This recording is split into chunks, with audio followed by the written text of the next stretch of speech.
Is a NATO member about to become the first direct casualty of the Russia-Ukraine war?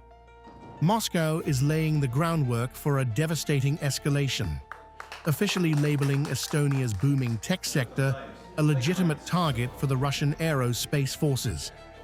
This is no longer just a war of words or diplomatic friction. It is a direct military threat aimed squarely at the heart of Europe. The Kremlin is signaling that the boundaries of the conflict are expanding and the Baltic states are directly in the crosshairs. The immediate flashpoint triggering this crisis is a landmark drone pact signed in July between Ukrainian President Volodymyr Zelensky and Estonian Prime Minister Kristen Michal. This agreement goes far beyond standard financial aid or political solidarity. It establishes a deep, structural integration of the Ukrainian and Estonian defense industries, focusing specifically on the joint production and deployment of advanced unmanned systems. Tallinn has effectively tied its own industrial capacity to Kyiv's war effort, a move that Moscow views as a direct challenge and a crossing of its ultimate red line. But Moscow claims this pact masks a much darker reality. According to Russian intelligence narratives, Estonia has transformed into a legally frictionless backdoor for American and British defense technology. Western corporations, including ventures linked to high-profile American tech billionaires and foreign military contractors, are reportedly utilizing Estonia's corporate registry to mask their operations.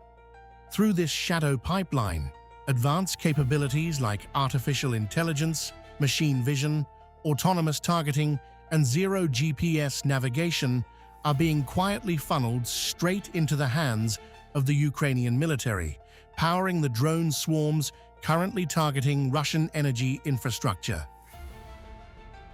Enter Viktor Medvedchuk, the pro-Kremlin Ukrainian oligarch who is now leading Moscow's information war from exile in Russia. In a highly calculated statement, Medvedchuk has explicitly framed Estonia as a rear base, facilitating what he calls terrorist strikes deep inside Russian territory. His chilling warning to the West is unequivocal. Estonia's deep industrial integration with Ukraine makes its factories, tech hubs, and corporate offices objects of legitimate interest for Russian missiles.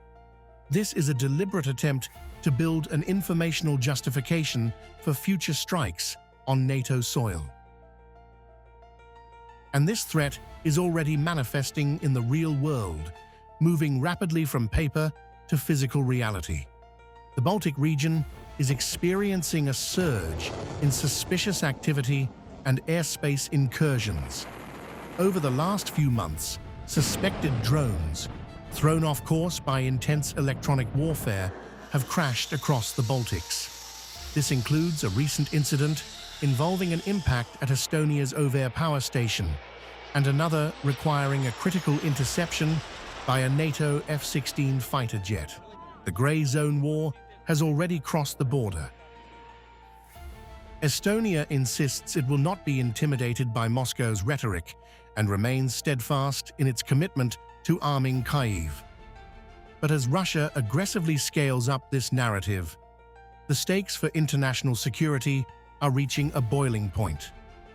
An overt Russian strike on Estonian tech facilities wouldn't just be a localized escalation, it would risk invoking Article 5, serving as the direct and immediate trigger for a full-scale war between NATO and the Russian Federation.